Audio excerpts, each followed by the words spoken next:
लड़की तो सांवली है और चेहरे पर देखो कितने बाल हैं। बहन जी बुरा मत मानिएगा, पर आपने कैसे सोच भी लिया कि मैं अपने राजकुमार जैसे बेटे की शादी ऐसी लड़की से करवा दूंगी? करोड़ों में एक है मेरा बेटा। मुझे ऐसी लड़की चाहिए जिसके आने से अंधेरे में भी उजाला हो जाए।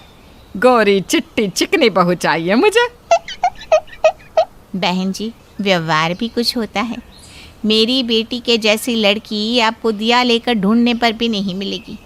देख लीजिएगा, आपने मेरी लड़की को ठुकराया है ना, आपकी बेटी के पीछे ऐसी लड़की आएगी जो तवे से भी ज़्यादा काली होगी। फिर मैं देखती हूँ आप क्या करेंगी। रीना उठकर वहाँ से चल देती है और संता कहती है, इसके बोलने से क्या होता है? मेरी बहू तो चिकनी गोरी चिट्टी ही आएगी। फिर दिखाती हूँ मैं इसको। बढ़िया आई बोलने वाली। अपनी बदसूरत बेटी को मेरे बेटे के मत्थे मरने चली आई। संता अपने रिश्तेदारों और दोस्तों में मनीष का बायोडेटा और फोटो बंटवा देती है और सभी को उसके लिए सुंदर लड़की बताने को कह देती है। दिन बीतने लगते हैं। फिर एक रोज़ खुशी का रिश्ता मनीष के लिए आता है। संता, मनीष और विजय खुशी को देखने उसके घर जाते हैं। साड़ी पहने खुशी हाथ में चाय की ट्रे लेकर उनके सामने आती है। कैसी लगी हमारी बिटिया? मुझे तो बहुत पसंद है। क्या कहती हो संता? संता बहुत देर तक सोचती है, फिर खुशी के पास जाकर उसे गौर से देखती है और कहती है, लड़की तो सुंदर है, जैसी मुझे चाहिए थी, और चेहरा भी चिकना। मुझे तो पसंद आ गई है खुशी। मनीष, शादी तेरी है, तू भी तो कुछ बोल।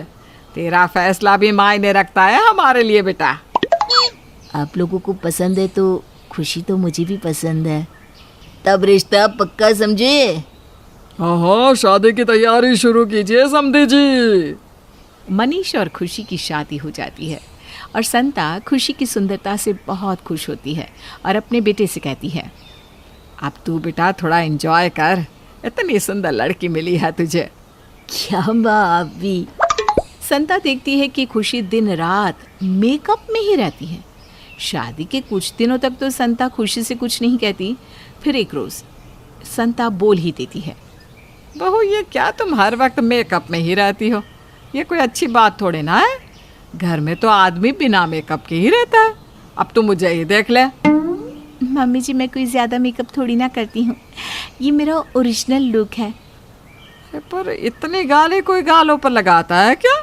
लगता है 4 किलो पाउडर थोपा है मुंह पर। क्या मम्मी जी, आप भी ना, ये कोई पाउडर नहीं है, आपके बेटे का प्यार है जिसकी चमक मेरे चेहरे पर रहती है। संता अपने कमरे में चली जाती है और अंदर ही अंदर सोचती रहती है, कोई तो बात ज़रूर है। ये बहू इतनी लाली क्यों लगाती है? मेकअप पे इतना खर्च करेगी तो मेरा बेटा तो लूट ही जाएगा। कहाँ मैंने सोचा था कि बहू के आने से मेरे बेटे को सुकून मिलेगा, लेकिन यह तो मेरे बेटे को लूटने में ही लगी है। अगले दिन शाम को खुशी और संता को एक शादी में जाना था। संता खुशी के कमरे में जाती है। अब चलोगी भी या मेकअप ही करती रहोगी? खुशी अपने गालों पर लाली लगा रही थी। तभी संता की नज़र उसकी गर्दन पर पड़ती है, जहाँ का रंग सांवला था। हे भगवान, ये क्या देख रही हूँ मैं? अरे बहू, तेरी गर्दन काली है, कहीं चेहरे का रंग भी तो काला नहीं है? नहीं तो मम्मी जी, आपको मुझ पर शक है क्या? खुशी गालों पर लाली और पाउडर थोप थोप के लगा लेती है। वो मम्मी जी, मुझे ना पसीना बहुत आता है, उसी के कारण लग रहा होगा आपको। आपकी बहू तो एकदम चिकनी है और नारियल की तरह गोरी। अच्छा ठीक है, चल अब। अगले दिन सुबह 4 बजे खुशी चुपचाप उठकर आईने के सामने खड़ी होकर गोरी होने वाली क्रीम लगाती है। मनीष के उठने के पहले ही क्रीम लगा लेती हूँ, मम्मी जी को कुछ पता चल गया तो मेरी तो खटिया खड़ी हो जाएगी। खुशी मेकअप करती है, तभी मनीष उठ जाता है और ये सब देख लेता है। ये क्या, इतनी सुबह मेकअप कौन ही भला करता है? ये सुनकर खुशी की सांसें एक बार के लिए तो रुक जाती है। फिर वो दबी हुई ज़बान में लड़खड़ाते हुए कहती है, नहीं नहीं, वो मेरी आँख खुल गई थी ना, तो सोचा मेकअप करके थोड़ा टाइम कट जाएगा। मनीष हंसने लगता है। तुम बिल्कुल पागल हो खुशी। लंबी सांस लेते हुए खुशी मन ही मन कहती है, हाँ बाल बाल बच गई आज। दिन बीतने लगते हैं। खुशी छुप छुप कर गोरी होने वाली क्रीम का इस्तेमाल किया करती और अपने चेहरे को मेकअप से छुपा कर रखती। एक रोज़ संता अपने मायके जाती है। मनीष और विजय अपने दुकान पर होते हैं। कितने दिनों के बाद आज चैन की सांस ली है मैंने।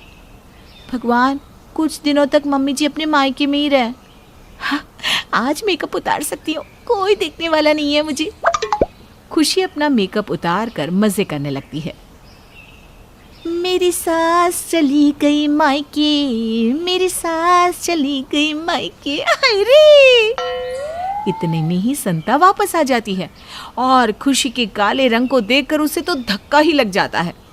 हे भगवान, किस्मतें फूट गई मेरी। तो ये राज था जिसके लिए तुम दिन भर अपने चेहरे पर लाली लगा लगा कर घूमती रहती हो। तुम्हारे चेहरे पर 4 किलो पाउडर लगा रहता है। आने दो मनीष को, तुम्हारे माँ बाप ने हमारे साथ धोखा किया है। खुशी रोने लगती है। उतने में ही मनीष और विजय वहाँ आ जाते हैं। संता विजय और मनीष को सब कुछ बता देती है। तुमने मेरे साथ इतना बड़ा धोखा किया और मैं यहाँ ये सोचकर खुश हो रहा था कि मुझे सुंदर लड़की मिली है। अब समझ में आ रहा है मुझे कि तुम सुबह 4 बजे क्यों उठती थी, ताकि अपने काले रंग को बचा सको। सुंदर लड़की बताकर अपनी काली बदसूरत हमें दे गए तुम्हारे माँ बाप। माफ़ कर दीजिए, मैं जानती हूँ कि मैंने आप लोगों को धोखा दिया है, लेकिन मम्मी जी ये सब क्यों हुआ आपने सोचा कभी? बचपन से ही मेरे रंग को लेकर सब मुझे ताने दिया करते थे। कोई भी मेरा दोस्त बनना नहीं चाहता था। मेरे क्लास के लड़के मुझसे दूर भागते थे, यहाँ तक कि मेरे रिश्तेदार भी मुझसे कहते इससे लड़का ही नहीं मिलेगा। कहाँ ये लड़की हमारे घर में आ गई, इसमें मेरा क्या कसूर? लोगों के तानों से बचने के लिए मैंने मेकअप लगाना शुरू कर दिया और तब से अब तक मेकअप लगाती रही हूँ। विजय खुशी के सर पर हाथ फिराता है और रोते हुए कहता है, इसमें तेरी कोई गलती नहीं बहू। आजकल का दस्तूर ही यही है, लोग मन नहीं रूप देखते हैं। मुझे माफ़ कर दे बहू, बेटी बना कर लाया था तुझे, फिर भी ये सब कुछ हुआ तेरे साथ। अगर मेरा मनीष काला होता तो हम क्या करते संता जी? बहू, तुमने मेरी आंखें खोल दी। अब तुम्हें मेकअप करने की ज़रूरत नहीं है। तुम जैसी भी हो हमें मंजूर हो। तभी हंसते हुए मनीष कहता है, अरे बाबा, मेकअप करने के लिए मना किया है, हंसने के लिए नहीं। मीना को एक अजीब बीमारी थी। उसके सामने के बाल सफेद हो जाते। वो कितना रंग लगाती, कितनी डाई करती, लेकिन फिर भी उसके बाल कुछ ही दिन में फिर से सफेद हो जाते। एक दिन मीना की माँ कहती है, लड़के वाले देखने आ रहे हैं, जल्दी से बाल काले रंग के रंग ले। लेकिन माँ, घर में तो रंग ही नहीं है। ओहो, वो लोग बस किसी भी वक्त पहुंच जाएंगे। अब मैं किचन में काम करूं या फिर तुझे लेकर पार्लर जाऊं? कोई बात नहीं माँ, मैं ना सर पर काले रंग की चुनरी ले लूंगी, किसी को कुछ पता नहीं चलेगा। अच्छा ठीक है, वैसा ही कर ले। जैसे ही लड़के की माँ मीना को देखती है, पसंद कर लेती है, लेकिन लड़के की बहन कहती है, अरे भाभी ने तो सर से पल्ला हटाया ही नहीं। वो क्या है ना, हम लोगों के घर की प्रथा है, बड़ों के सामने सर ढक कर रखना। मेरी बेटी को तो इतनी आदत है सर पर पल्ला लेने की कि क्या बताऊं। सोते वक्त भी इसका पल्ला नहीं उतरता है सर से। हाय रे, नजर ना लगे, आज के समय में इतनी संस्कारी। माँ देख लो, संस्कारी है या टकली। अगर बाल ही ना हुए सर पर तो। अरे बेटा, जब बड़े बात कर रहे हो ना तो छोटे बीच में नहीं बोलते। बेटी मीना, जरा पीछे घूमो। मीना पीछे घूम जाती है, जहाँ कमर तक के काले रंग के घने बाल देखकर होने वाली सास कहती है, बुरा न मानिए बहन जी, आजकल के बच्चे ना थोड़े मुंह फट होते हैं। क्या बाल है बच्ची के, वाह भाई वाह। खैर, शादी हो जाती है और मीना ससुराल आ जाती है, लेकिन मन में डर होता है कि कहीं 2 दिन बाद उसके सफेद बाल सबके सामने ना आ जाए। मीना पति से कहती है, अब ए जी, एक काले रंग की बाल रंगने की बोतल चाहिए। क्यों, क्या हो गया? कहीं तुम बूढ़ी तो नहीं हो ना? बाल रंग कर हम लोगों के सामने आ गई थी। हाँ, हमें फंसाया तो नहीं है ना? कैसी बात कर रहे हो जी? वो क्या है ना, आजकल 1-2 बाल सफेद हो जाना तो आम बात है। और फिर अच्छा थोड़ी ना लगता है कि कोई ये देखकर कहे, देखो जी देखो, उसकी बीवी सफेद बालों वाली है। अरे बाबा ठीक है, ला देता हूँ। इतना ड्रामा क्रिएट करने की क्या जरूरत है? खैर, धीरे धीरे वक्त निकलता है और किसी को मीना के सफेद बालों का राज पता नहीं चलता। लेकिन फिर एक दिन, मीना बहू, तेरी ननद के कॉलेज में फंक्शन है, मैं तो नहीं जा सकती, एक काम कर तू ही चली जा। हाँ भाभी, लेकिन एक बात है, वहाँ गवार की तरह सर पर पल्ला नहीं चलेगा। हाँ। अरे हाँ, कौन पल्ला लेता है घर से बाहर? चलो मैं अभी तैयार होकर आती हूँ। मीना कमरे में जाती है, ढेर सारा काला रंग अपने सर पर डाल लेती है। तो चले, कैसी लग रही हूँ मैं? अरे बिल्कुल जैसे कॉलेज की स्टूडेंट हो आप। दोनों कॉलेज जाते हैं, जहाँ अचानक जोर से बारिश होने लगती है और मीना के सर से सारा काला रंग बह जाता है और सामने के सफेद बाल खिलकर दिखने लगते हैं। ये क्या है भाभी? ये काला रंग कैसा है?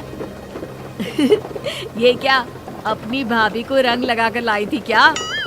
अरे देखो देखो, बाल देखो इसकी भाभी के, पूरे सफेद। अरे इसकी भाभी तो बूढ़ी है, बूढ़ी। सभी मीना को देखकर हंसने लगते हैं, जिससे ननद को काफी बुरा लगता है।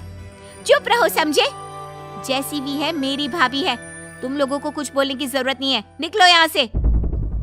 ये क्या है भाभी, बताया क्यों नहीं कभी हम लोगों को कि आपके सारे बाल सफेद हैं? और है तो ठीक है ना, लेकिन कोई अच्छा रंग लगाती। ये क्या काला बुरादा डालकर आ गई? मीना वहीं जोर जोर से रोने लगती है। देखो किसी को बताना मत, वो क्या है ना, मुझे एक बीमारी है जिससे मेरे सर के सामने के सारे बाल सफेद हो जाते हैं। आज भी बालों में रंग छिड़क कर आई थी। हाँ वो ठीक है ना, लेकिन आप अब घर जाएंगी तो सभी को पता तो चल ही जाएगा ना। मैं एक काम करती हूँ, ये चुन्नी सर पर रख लेती हूँ और मुंह धो लेती हूँ। मीना सर ढककर घर वापस आती है कि क्या हो गया, मुंह क्यों उतरा है तुम लोगों का? वो क्या है ना माँ, बारिश हो गई, कार्यक्रम ग्राउंड में था तो सारा मजा किरकिरा हो गया।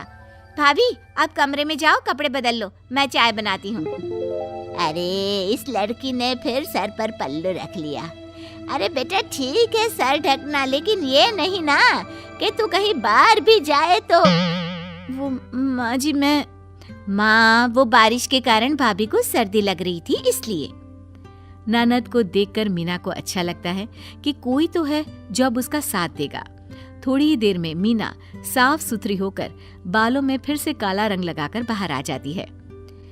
बहू न जाने क्यों मुझे ना तेरे बालों पर शक होता है। क्यों, क्या कुछ कहा क्या आपकी बेटी ने मेरे बालों के लिए? नहीं नहीं, लेकिन जब तू आई थी तब तेरे बाल अलग दिख रहे थे, अब कुछ अलग। क्या काला काला ये क्या है बालों में है? मीना को लगता है कि ननद ने माँ के आगे सारी पोल खोल दी है। वो कुछ कहती कि ननद बोल पड़ती है, अरे कैसी बात कर रही हो माँ, वो बाल में नहीं दाल में काला होता है। भाभी को मैंने ही हेयर सीरम दिया है, नया आया है बाजार में, इससे बाल चमकीले और काले लगते हैं। मुझे तो लगा कि सास कुछ और कहे इससे पहले ही मीना बाहर का रास्ता नाप लेती है। खैर वक्त तो बीतता है, लेकिन मीना के बालों का राज अब तक पति और सास के सामने नहीं आता। लेकिन फिर एक दिन, सुनो, मेरे बॉस और उसकी बीवी खाने पर आ रहे हैं, तुम कुछ अच्छा सा बना लेना। हाँ जी ठीक है। बॉस की बीवी मीना के कॉलेज की सहेली निकलती है। अरे मीना तुम कैसी हो? अरे आप दोनों एक दूसरे को जानते हो? हाँ ये मेरे कॉलेज की दोस्त है। पता है बड़ा जलन रखती थी ये मेरे लिए। कैसी बात कर रही हो मीना? इतने दिनों बाद मिली हो, कुछ अच्छी यादें शेयर करो ना। बॉस की बीवी कहती है, क्या अच्छी बात, दादी कहती थी मैं इसी कॉलेज में सारे बाल सफेद लेकर घूमती थी। पता तो होगा ही आप लोगों को इसकी बीमारी के बारे में। कैसी बीमारी? हाँ क्या बोल रही है मैडम? मीना को सहेली की बात पर गुस्सा आ जाता है। देखो मुंह मेरा भी खुल सकता है, इसलिए दफा हो जाओ यहाँ से जल्दी से। कैसी बात कर रही है तुम्हारी बीवी, समझाओ इसे। रुको, इसकी होश तो मैं ठिकाने लगाती हूँ। बॉस की बीवी ग्लास का पानी मीना के सर पर डाल देती है, जिससे उसके सर का काला रंग घुल जाता है। मीना को गुस्सा आ जाता है और वो बॉस की बीवी के बाल खींच देती है, जिससे उसका विग उसके हाथ में आ जाता है। तुम गंजी हो? और तुम्हारे बाल सफेद हैं? दोनों सहेलियां एक दूसरे का मुंह देखने लगती है। हाँ, मेरे बाल सफेद है, लेकिन है तो कम से कम मैं टकली तो नहीं हूँ। देखिए इस मीना की हरकत। हाँ हूँ गंजी, लेकिन कभी आपको पता नहीं चलने दिया। मुझे माफ कर दीजिए। दोनों के पति सर पकड़कर बैठ जाते हैं। सुधा जी की बहू अनन्या हमेशा सुधा जी की चमची बनकर रहा करती थी। वहीं सुधा जी की दूसरी बहू लावण्या की आदत उससे बिल्कुल अलग थी। एक दिन शाम के वक्त, लावण्या जरा इधर तो आओ बहू। ये देखो ये साड़ी मुझ पर कैसी लग रही है। मम्मी जी वैसे तो सब कुछ ठीक है, लेकिन साड़ी का रंग आप पर थोड़ा कम अच्छा लग रहा है। मेरा मतलब है उम्र के हिसाब से ये रंग थोड़ा भड़कीला लग रहा है। तुझे तो हमेशा कुछ ना कुछ कमी निकालने की आदत पड़ गई है। अनन्या को ही बुलाती हूँ मैं। अनन्या वहां पर आती है और अपनी सास को देखकर कहती है, अरे वाह मम्मी जी, कितनी सुंदर लग रही हैं आप। और कितनी सुंदर साड़ी है आपकी। साड़ी तो सुंदर है बहू, लेकिन ये बताओ ये मुझ पर कैसी लग रही है। अरे मम्मी जी, आपके अलावा तो ये साड़ी किसी और पर अच्छी लग ही नहीं सकती। एकदम श्रीदेवी लग रही हैं आप। अरे लेकिन अनन्या, ये रंग मम्मी जी के हिसाब से कुछ ज्यादा भड़कीला नहीं है। वो ये साड़ी पहनकर पापा जी के साथ जाएंगी तो बहुत अजीब लगेगा। कैसी बात कर रही हैं आप भाभी? हमारी सासू माँ इतनी खूबसूरत लग रही है साड़ी को पहनकर। मम्मी आप तो यही साड़ी पहनकर जाना। मैं तो कहती हूँ आप यही रंग पहना करो, अपना बहुत जचता है। हाय नजर ना लगे। सुधा जी खुश होते हुए वो साड़ी पहनकर अपने पति के साथ पार्टी में चली जाती है। कुछ दिनों के बाद, मम्मी जी खाने में क्या बनाना है? बहू आज तो पनीर की सब्जी बना दो, बहुत दिन हो गए हैं। लेकिन मम्मी जी पनीर की सब्जी बनाने में तो बहुत वक्त लग जाएगा। आज तो वैसे ही काफी देर हो चुकी है, पापा जी को भी भूख लगी होगी। नहीं नहीं मम्मी जी, कोई बात नहीं। आपका पनीर की सब्जी खाने का मन है ना, मैं आपके लिए बना दूंगी पनीर की सब्जी। अरे लेकिन अनन्या, हम बहुत लेट हो गए हैं, पापा जी को भी भूख लगी है। तो क्या हुआ, मम्मी जी का पनीर की सब्जी खाने का मन है ना, तो बस मम्मी जी के लिए पनीर की सब्जी ही बनेगी।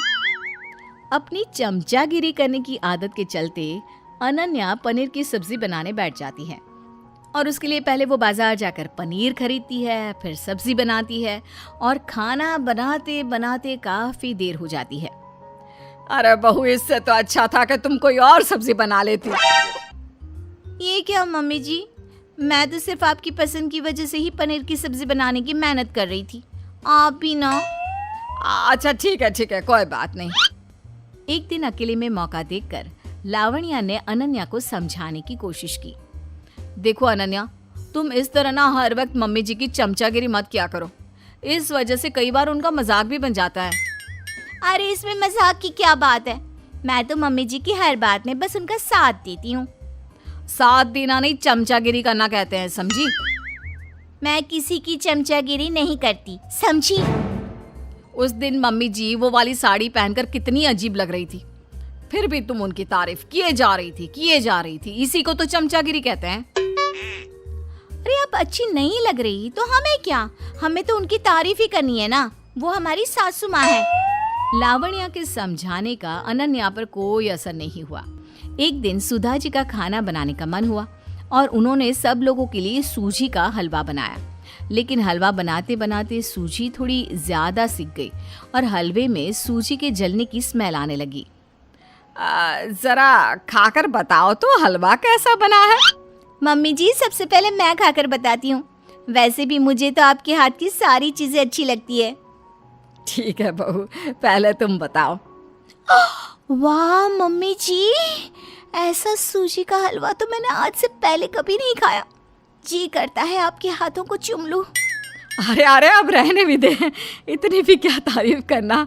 लावण्या बहू, तुम भी खाकर बताओ ना। वो क्या है ना मम्मी जी, हलवा अच्छा बन जाता, लेकिन सूजी के जलने की थोड़ी सी बदबू आ गई है इसमें, इसलिए। अरे ये क्या कह रही हो, कोई बदबू नहीं आ रही। मैं तो कहती हूँ इतना अच्छा हलवा तो कोई हलवाई भी नहीं बना सकता। सुधा जी भी हलवा खाती है और उनको भी हलवे में जली हुई सूजी की बदबू आती है। वैसे अनन्या, लावण्या ठीक ही कह रही है, हलवे में थोड़ी सी बदबू तो आ रही है। तुमको सही सही बताना चाहिए था मुझे। वो क्या है ना मम्मी जी, मुझे लगा आपने इतने दिनों बाद रसोई में कुछ बनाया है, शायद आपको अच्छा ना लगे। अच्छा ठीक है, कोई बात नहीं बहू, कोई बात नहीं। एक दिन अनन्या शॉपिंग करके घर आती है। अरे बहू, क्या खरीद कर लाई हो, जरा मुझे भी तो बताओ।